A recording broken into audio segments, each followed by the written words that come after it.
खरंच एखाद्या झाडाला धागा बांधल्याने आपली इच्छा पूर्ण होते का? जर फक्त धागा बांधल्यानेच प्रत्येकाची इच्छा पूर्ण होत असती तर आज या जगामध्ये प्रत्येक माणूस सुखी समाधानी नक्कीच असता, नाही का? तुम्हाला काय वाटतं मला नक्की सांगा. मला वैयक्तिकरित्या असं वाटतं की इच्छा पूर्ण होण्यासाठी श्रद्धेबरोबरच प्रामाणिक प्रयत्नही तितकेच महत्त्वाचे असतात. श्रद्धा मनाला बळ देते, पण आपल्या कृतीही तितक्याच गरजेच्या असतात ना.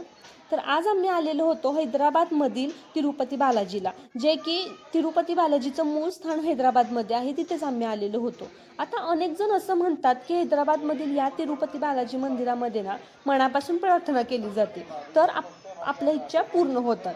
आपल्या इच्छा पूर्ण झाल्यानंतर पुन्हा या मंदिरात येऊन श्रद्धेने प्रदक्षिणा घालायची असते, अशी इथली परंपरा आहे. म्हणूनच आम्ही हैदराबादमधील तिरुपती बालाजी मंदिरात आलेलो होतो. इथं दर्शनासाठी येणाऱ्या भाविकांची ना खूप गर्दी असते. आम्हीही नारळ आणि पूजेचं साहित्य घेऊन मनापासून देवदर्शनासाठी आलो होतो. इथे एक अशी सक्त मनाई नाही की नारळ फोडलाच पाहिजे किंवा काही विशिष्ट विधी केलाच पाहिजे.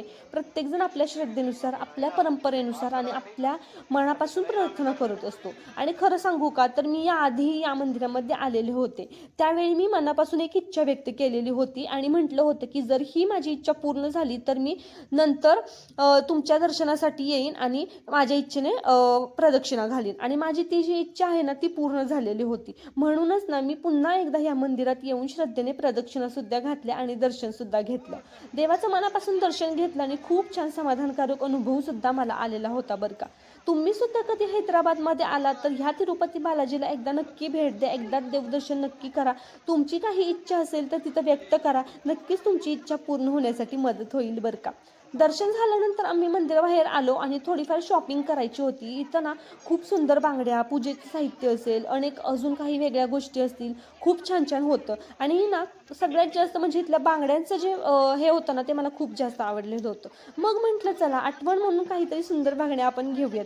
शॉपिंग करताना ना मी खूप काही गोष्टी बघितल्या, पण मला इथल्या ना बांगड्या खूप जास्त आवडलेल्या होत्या, म्हणून मी काही बांगड्या आणि काही क्लचर्स वगैरे घेतलं, थोडीफार शॉपिंग केली आणि शॉपिंग झाल्यानंतर बाहेर आलो. आणि माझ्या एक गोष्ट लक्षात आली की इथल्या झाडांवरती ना खूप ठिकाणी धागे बांधलेले दिसत होते. अनेक जण असं म्हणतात की झाडाला धागे बांधून इच्छा मागितली तर ती पूर्ण होते. पण मला वैयक्तिकरित्या असं वाटतं की श्रद्धा असावी, पण अंधश्रद्धा कधीच नसावी. फक्त धागा बांधल्याने जर इच्छा पूर्ण होत असत्या तर सगळ्यांनीच धागे बांधले असते आणि प्रत्येकजण या आयुष्यामध्ये आनंदी, सुखी, समाधानी आणि ऐशारामात असतात.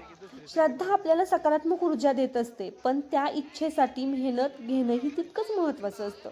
तुमचं याबद्दल काय मत आहे मला नक्की कॉमेंट करून सांगा. झाडाला धागा बांधणं ही श्रद्धा आहे की अंधश्रद्धा आहे? तुमचं मत मला कॉमेंटमध्ये नक्की सांगा, कारण वेगवेगळी मतं जाणून घ्यायला मला खूप आवडेल. आणि हा व्लॉग जर तुम्हाला आवडला असेल तर आपल्या चॅनलला सबस्क्राईब करायला विसरू नका, कारण तुमचा सपोर्ट माझ्यासाठी खूप महत्त्वाचा आहे. आणि तुम्हाला खरंच जर कधी तुम्ही हैदराबादमध्ये पुन्हा एकदा आलात तर तिरुपती बालाजीचं दर्शन घ्यायला विसरू नका. आणि जर तुमची काही इच्छा असेल तर तिथं नक्कीच व्यक्त करा. तुमची इच्छा पूर्ण होण्यासाठी नक्कीच मदत होईल. भेटूया नवीन ब्लॉगसोबत. तोपर्यंत बाय बाय, काळजी घ्या. श्री स्वामी समर्थ. जय श्री बालाजी.